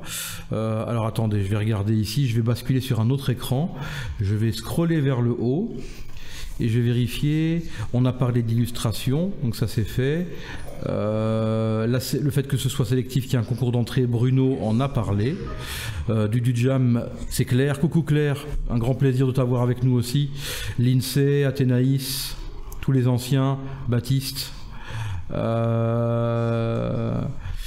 Je scrolle et j'ai l'impression que pour le moment, on a répondu à toutes les questions. Effectivement, je vois 99% de Français chez nous, effectivement. Alors, oui, il y a 99% de Français. Alors, je crois que ça, c'est un truc historique. Il faut savoir que les frères Lassaliens venaient de France, de la région de Passy, du sud de la région. C'est une école française, en fait, à la base. Oui, c'est une école française au départ, à la base, puisque les Lassaliens étaient installés du côté de Versailles, du côté de Passy, et sont venus s'installer en 1878 ici, peut-être par peur, parce qu'à l'époque, quand il y a eu la séparation des pouvoirs entre l'Église et l'État, ils ont encore pris peur en pensant qu'ils allaient se faire guillotiner. Donc ils ont préféré passer la frontière, ils sont venus s'installer ici. Et puis voilà, les Saint-Luc sont nés de ça. D'ailleurs, le site de l'école s'appelle Passy-Froyenne. Donc on a gardé encore une petite trace française de cette histoire. Alors, si j'ai une tablette graphique, je peux la prendre au lycée et travailler avec? Bah oui, bien entendu. Oui, sûr, tu peux même prendre ton ordinateur. C'est même recommandé d'en avoir une. Il y a des petites tablettes d'entrée de gamme pas chères qui fonctionnent très bien. Parce que, allez, petite anecdote, ceci dit en passant, parfois on voit des étudiants qui retouchent leur boulot dans Photoshop au trackpad. Et aussi bien Michael que moi, on se demande comment c'est possible. Il doit y avoir des crampes, enfin voilà, des doigts, voilà. Donc non, c'est une petite blagounette dite comme ça, mais voilà, effectivement, une tablette graphique, c'est plus que chaudement recommandé. Si vous en avez une, embarquez-la. Et on a même certains étudiants et étudiantes qui ont des tablettes avec l'écran intégré dedans. Là. Ça, c'est impressionnant, un peu comme une Cintiq, comme ça. Je vois que l'INSEE se considère comme étant la seule Belge à avoir fait ses études ici. Non, on en a une autre ici. Il y a Lilou. Allez. Ah ben Lilou, viens s'il te plaît. Allez. Lilou. Ben justement, toi qui est... Voilà. Bonjour. Bonjour. Lilou. Oui, ça va? Donc toi, en fait, tu n'es pas française. Pas du tout. Tu viens de Belgique, c'est fou ça. Et de quel côté? Du côté de Mons. On a une véritable doudou ici. Et mais parle-nous un peu de ton parcours. Qu'est-ce que tu as fait toi avant de venir ici à Saint-Luc? Alors moi j'ai fait mes 6 années de secondaire dans un collège, je vais pas dire strict parce que c'était un peu le collège jésuite, donc pas du tout artistique, très loin de là. J'ai fait un parcours littéraire, latin, tout ça, donc pas du tout destiné à ça. Et puis j'ai tenté une année à l'université. Pour faire de la littérature de nouveau, et en fait je me suis rendu compte que l'univers de l'université me correspondait pas du tout et qu'il me manquait vraiment quelque chose, donc j'ai arrêté mes études à mi-parcours. Et puis j'ai cherché un petit peu, j'ai fait une enquête et je suis arrivée ici. Une enquête de satisfaction pour savoir quelle est la meilleure école qui te convient, ou bien tu as présenté plusieurs examens d'entrée? Non, j'ai présenté que celui-ci en fait, donc c'était un peu la surprise aussi quand je l'ai réussi, la preuve que voilà, on peut vraiment y arriver. Et voilà, j'ai pris un peu ça comme un signe du destin, j'avais réussi, je devais venir ici quoi, donc voilà. J'ai posé cette question là tantôt à Ismaël sur les difficultés. Quelles sont les difficultés, toi, auxquelles tu as dû faire face en première année pour arriver en deuxième année, et là maintenant de ta deuxième vers ta troisième? Je dirais qu'en première année, la difficulté elle est plus au niveau du mental. On arrive dans un système complètement différent de ce qu'on connaît avant. Les professeurs attendent une certaine autonomie quand même, de la prise de décision, de la prise de risque. Comment tu as répondu à cette difficulté d'autonomie, toi? Je pense que l'autonomie, j'en avais déjà de base. Donc par ton parcours universitaire, peut-être? Je pense que oui, ça a été un facteur. Mais je pense que c'est beaucoup de remise en question constamment, c'est beaucoup d'écoute de la part, de notre part envers les professeurs. les conseils qu'on a, c'est pouvoir se dire ok, là pour l'instant ce que je fais c'est... Est-ce que tu as mis des outils en place qui te permettaient d'avoir cette rapidité de remise en question sur ce qui t'était demandé? Des outils, je pense pas honnêtement qu'il y ait une recette magique. J'ai l'impression que ça s'est fait peut-être naturellement, je sais pas si vous avez une idée de réponse en tête, mais je pense oui, ça s'est fait assez... beaucoup d'écoute, hein, je pense, c'est le principal. De l'écoute, pour moi, c'est le principal. J'ai envie de te demander maintenant une petite question. Quelle est la chose la plus positive jusqu'à l'heure actuelle dans ton parcours? Qu'est-ce qui pour toi, qui est le plus satisfaisant dans cette formation? Déjà, une chose peut-être bête, mais l'ambiance à l'intérieur de l'école, que ça soit au niveau de la classe ou même la relation qu'on a avec les professeurs. J'ai la comparaison avec l'université, c'est pas du tout la même chose, c'est très chaleureux. On nous demande d'être... on a des travaux de groupe évidemment, mais je veux dire entre nous, entre élèves, pouvoir s'entraider, pouvoir se parler, pouvoir se soutenir, pouvoir tous se relever un peu vers le haut et s'encourager, c'est vraiment très, très intéressant. En plus, je dois dire que vous avez quand même vécu presque 2 confinements, donc vous avez terminé votre première année dans le confinement, vous commencez votre deuxième et vous la terminez un peu d'une manière semi-confinée, on va dire. Enfin, on essaie de rejoindre plus ou moins une demande. Donc, il n'y a vraiment pas quelque chose de facile qui a été dans lequel vous vous entraînez. Est-ce que tu crois que cet événement a aussi mis en place, je dirais, une solidarité, une entraide dans l'équipe, dans l'équipe? Oui, je dis l'équipe, mais c'est parce que quand on pense aux deux, enfin, moi, j'ai même plus envie de parler de classe parce que je trouve que c'est vrai que la troisième c'était une équipe, la deuxième c'est une équipe et on sent bien que les premières vont dans cette même dynamique. Donc je dis oui, c'est vrai qu'il y a une entraide au sein de l'équipe. Et je pense que oui, comme vous dites, la période a fait beaucoup, puisque quand on s'est retrouvés tous dispatchés à des coins différents pendant le premier confinement et qu'on a dû continuer à bosser comme... essayer de garder le même rythme, s'entraider, c'était vraiment très très important. Et je pense qu'on arrive aussi à, je vais pas dire des âges parce qu'on a des âges assez différents, mais on arrive à une certaine maturité pour se dire on arrive dans le professionnel, on est là pour s'entraider, se mettre des bâtons dans les roues c'est vraiment une très mauvaise idée et c'est pas du tout nécessaire. Donc oui, c'était une période qui a permis ça aussi, de resserrer les liens. Tu as déjà une idée de ce que toi tu veux faire? Parce que tu es en deuxième, tu as déjà une orientation, tu as quelque chose dans lequel tu voudrais te diriger? Comme Luna disait tout à l'heure, moi je pense faire un master après, parce que je me dis me lancer après 3 ans, c'est peut-être...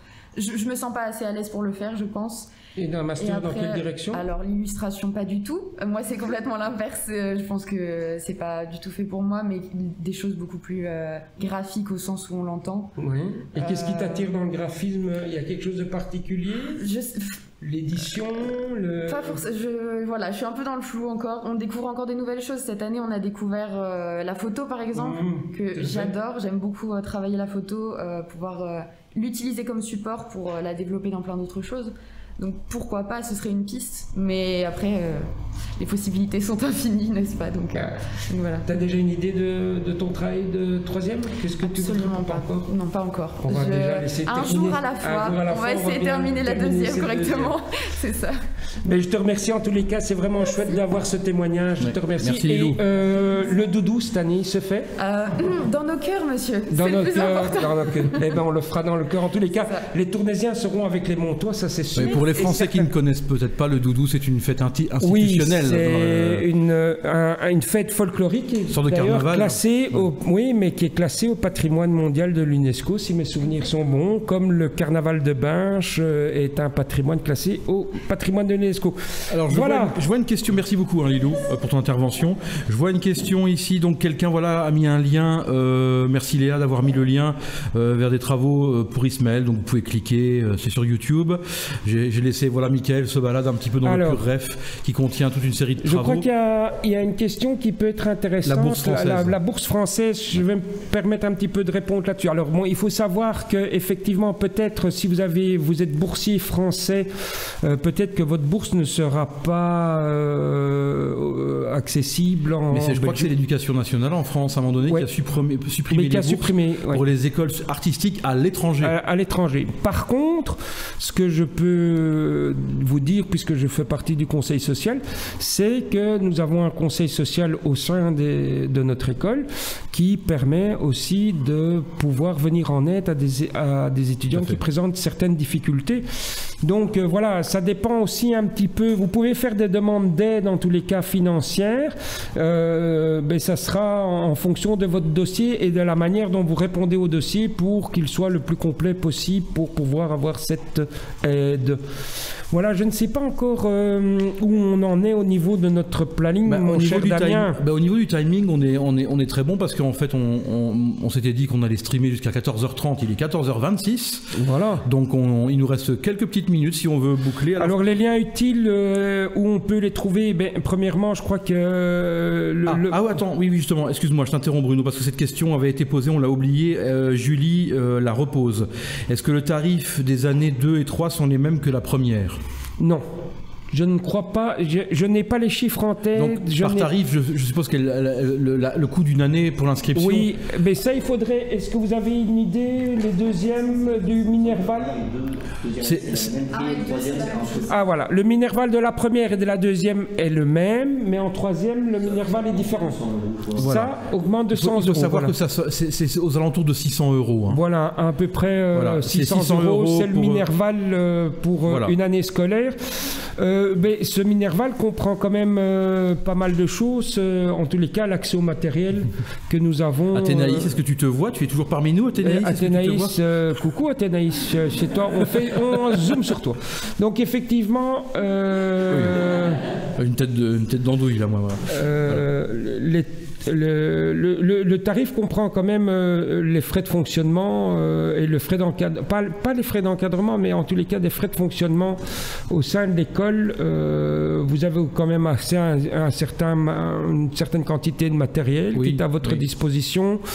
Bien sûr, le Minerval, c'est l'inscription. Après, il faut compter certains frais comme le logement, si vous venez loger sur Tournai. Évidemment. Les achats de matériel, par exemple, de la peinture, des choses comme ça.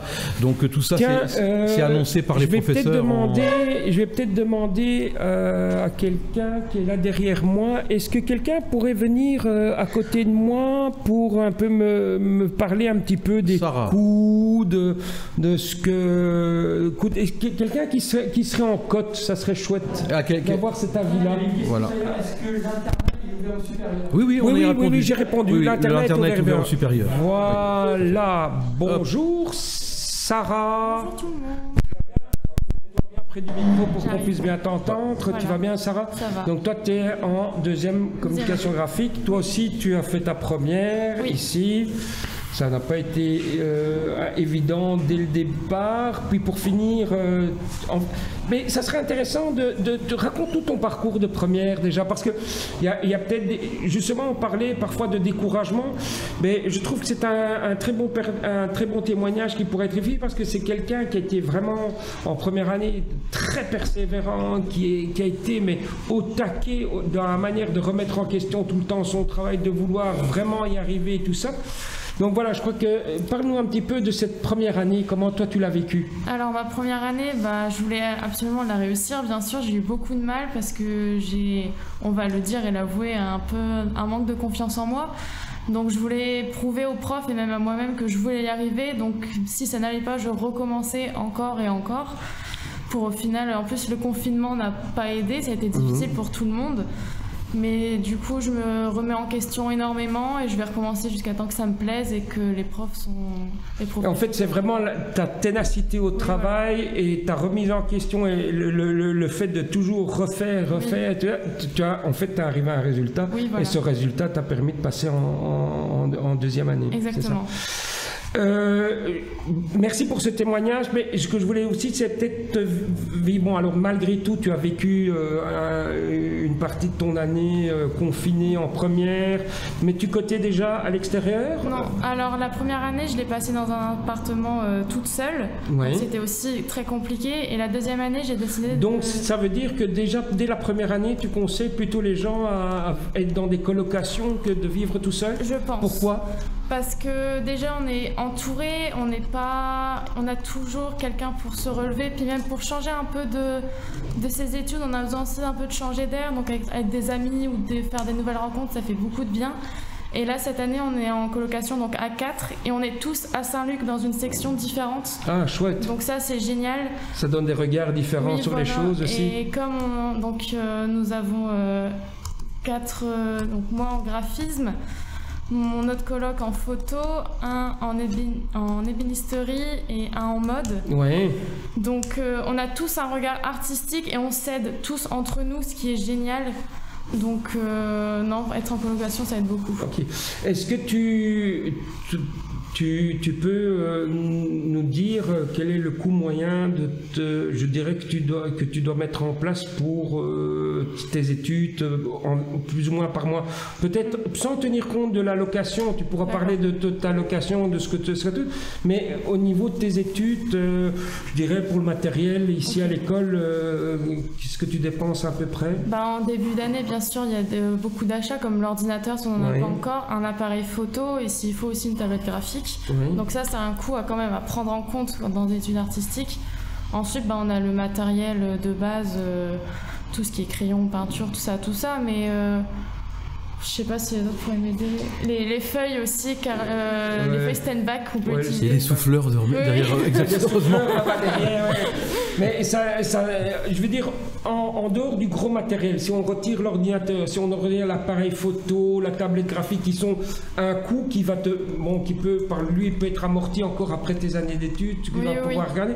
Je veux dire, ce serait quoi entre 50 et 100 euros par mois pour... ou c'est trop ça? Je dirais entre 50 et vraiment grand maximum 100 euros par mois. Entre 50, ça dépend. Si on achète du bon matériel dès le début, on n'a pas besoin de racheter à chaque fois. Mais après, ça dépend pour chaque personne, je pense. Et là maintenant, on va peut-être rentrer dans une colocation, c'est quand même plus intéressant, ça permet de diminuer les coûts de location.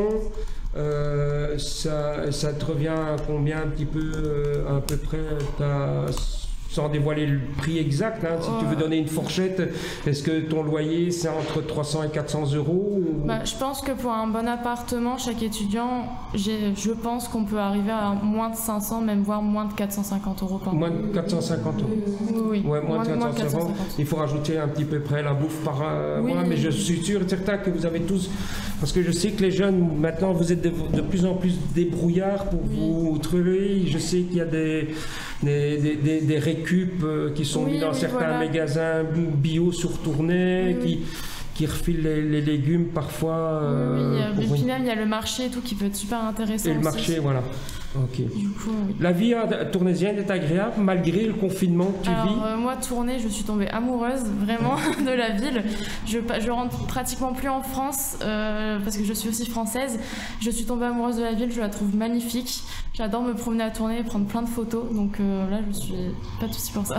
Et dommage, et tu n'as pas encore vécu les deux carnavals, le carnaval tournaisien et le folklore tournaisien dans toute sa splendeur. Mais en tous les cas, c'est ce que je te souhaite pour ta troisième année avec nous.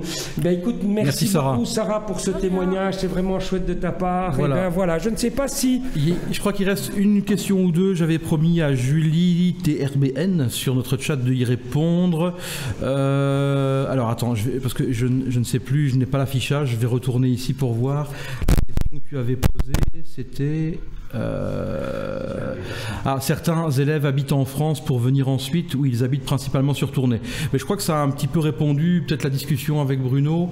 J'ai pas toujours écouté parce que j'étais occupé avec Michael aussi. Mais donc ça dépend de la distance en fait. Il y a des gens qui sont sur l'île.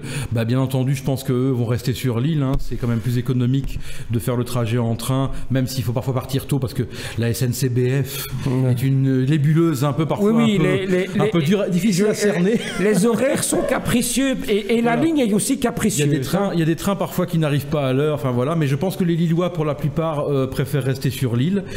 Maintenant, pour les gens qui viennent de plus loin, effectivement, ils vont avoir tendance à voyager sur Tournai. En tous les cas, je conseille vraiment, si vous êtes dans un rayon d'action allez, je dirais, je vais prendre Lilou qui vient de Mons presque tous les jours. C'est quoi? C'est 40 km jusque Mons? Je ne sais pas me dire en kilomètres, mais je en crois temps, c'est... 1 heure. Je mets presque... Merci Marie. 2h30 par jour pour faire la déroute. 2h30 par jour de trajet. Oui, mais je crois que c'est vraiment 40-50 km. Allez, 40 km, c'est vraiment le grand maximum. Moi, je conseille vraiment, dans la mesure du possible, et les colocations, c'est ça qui sont intéressants. Si vous avez la possibilité de venir loger pas trop loin de l'école, c'est l'idéal. Pourquoi ? Parce que vous allez vite vous rendre compte, vous avez une quantité de travail qui est assez importante, tant en première, en deuxième qu'en troisième. Et le fait de dire, ben oui, je ne dois pas me taper 1 heure ou 2 heures de route pour rentrer chez moi, ce temps-là peut être mis à profit à votre travail. Donc je crois que c'est vrai que, réfléchissez bien... sur le fait de prendre un cote ou de ne pas prendre de cote. Oui, alors le terme cote c'est typiquement belge. C'est typiquement belge. Ouais. Voilà, donc c'est une chambre d'étudiants. C'est une chambre d'étudiants que vous pouvez trouver en location. D'ailleurs, un frite cote, c'est une chambre d'étudiants avec des frites dedans? Oui. Alors il faut savoir une chose, c'est que les étudiants, quand ils arrivent en Belgique, ils sont maigres comme des clous. Hein. Ils font 60 kilos. Ne leur fais pas peur. Et quand ils arrivent en Belgique, ils découvrent 2 spécialités. La fricadelle mitraillette, oui. Et la bière. Il faut quand même le dire. Et Athénaïs dit très justement, et on repart gros comme des tas. Voilà. Ah non, oh non, Athénaïs, tu n'es pas un tas. Et alcoolique. Alcoolique. Oh là là, quelle image de la Belgique ici. Non. Voilà. Attends, elles ont une superbe silhouette là. Voilà, incroyable, j'adore, j'espère vraiment être en piste. En tous les cas, Julie, on se fera un plaisir de t'accueillir pour l'examen d'entrée et pourquoi pas de partager ces 3 années au sein de notre option et de notre institution. Je pense qu'on va pouvoir faire le mot de la fin. Oui. Donc Mais je propose quand même aux étudiants peut-être de venir ici. Vous pouvez tous venir avec vos masques. Voilà. Parce que quand même, moi je vais mettre le mien aussi, même si je suis plus loin. Voilà. Oui, c'est vrai que là je suis un petit peu masqué. Voilà. Mais on pourrait peut-être... On a beaucoup papoté. Est-ce qu'on leur donnerait pas le mot de la fin en fait? On pourrait vous donner le mot de la fin. Ce sont les acteurs principaux. Je vais juste rappeler 2 petites choses. Donc voilà, on va conclure, ça vous l'avez compris. Donc si vous avez des questions administratives donc par rapport à l'école, je rappelle que si vous allez sur le site global de l'école, donc saintluctournai.be, donc SAINTLUCTOURNAI.be, vous allez avoir un petit chatbot dans le coin, je me trompe de sens dans la vidéo, voilà, dans le coin droit du site web, vous aurez un chatbot dans lequel vous pouvez poser des questions. Ça va être envoyé au secrétariat et ils vous répondront dans les délais les plus rapides possibles. Donc c'est pour tout ce qui est questions administratives. Pour le concours d'entrée, je rappelle, les données vont être remises pour début de la semaine ici. Donc vous aurez ceux qui sont intéressés donc pour postuler pour l'école, vous allez recevoir les informations très très bientôt. D'accord. Bien sûr, on a aussi des adresses mail, hein. Donc si des gens ont des questions à poser, vous pouvez toujours demander peut-être au secrétariat, voilà, comment je peux joindre tel ou tel professeur. C'est toujours possible. Oui, il y a aussi oui, effectivement, Déborah a mis le lien, c'est l'autre URL, il y en a 2. Il y a aussi l'URL que Déborah a mise dans le chat qui permet d'accéder au site. Voilà, je n'ai rien oublié, je pense. Je pense qu'on a fait un bon petit live. Maintenant, effectivement, on va donner peut-être la parole de la fin aux étudiants. Mais Bruno, il n'a rien dit, il a tendu le micro. Ah oui, non, mais je trouve qu'en fait, vous êtes quand même les acteurs principaux. Nous, les professeurs, on n'est que des metteurs en scène, en fin de compte. Donc, vous êtes les acteurs principaux. Mais j'ai envie de vous donner le mot de la fin. Vous, les deuxièmes, qu'est-ce que vous avez envie de partager avec les futurs étudiants qui viendraient chez nous? On leur dirait qu'on est très impatients de les accueillir. Ouais. Peut-être être leurs futurs parents et marraines. Voilà, ça c'est chouette. Oui, parce qu'il y a un système de parrainage aussi au sein de l'école. Donc, voilà, on lâche personne. Chez nous, c'est des bisutages gentils, amusants. C'est des bisutages très bienveillants. Avec de la bière et des gages, principalement.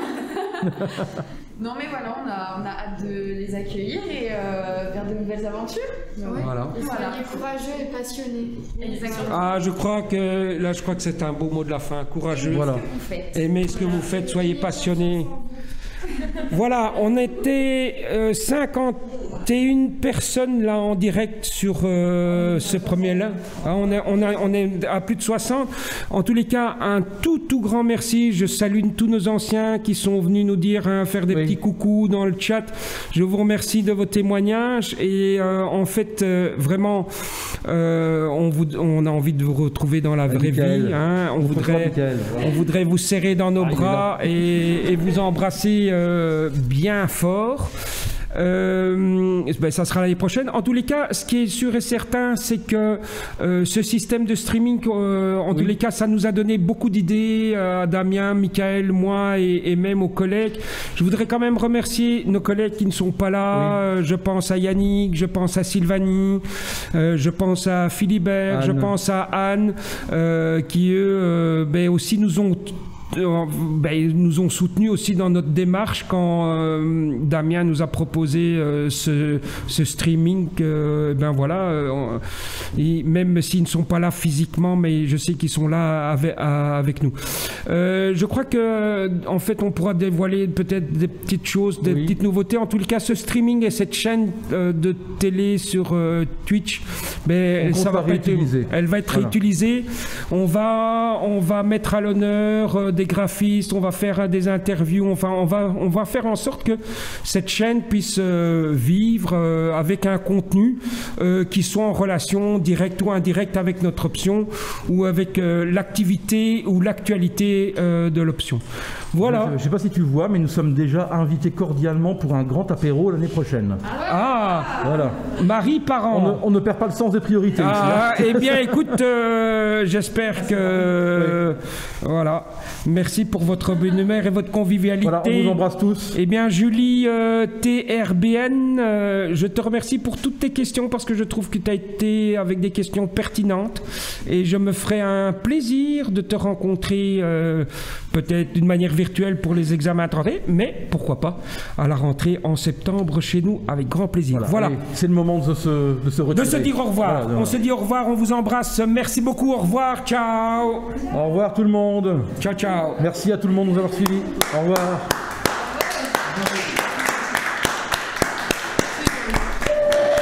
Allez, je coupe.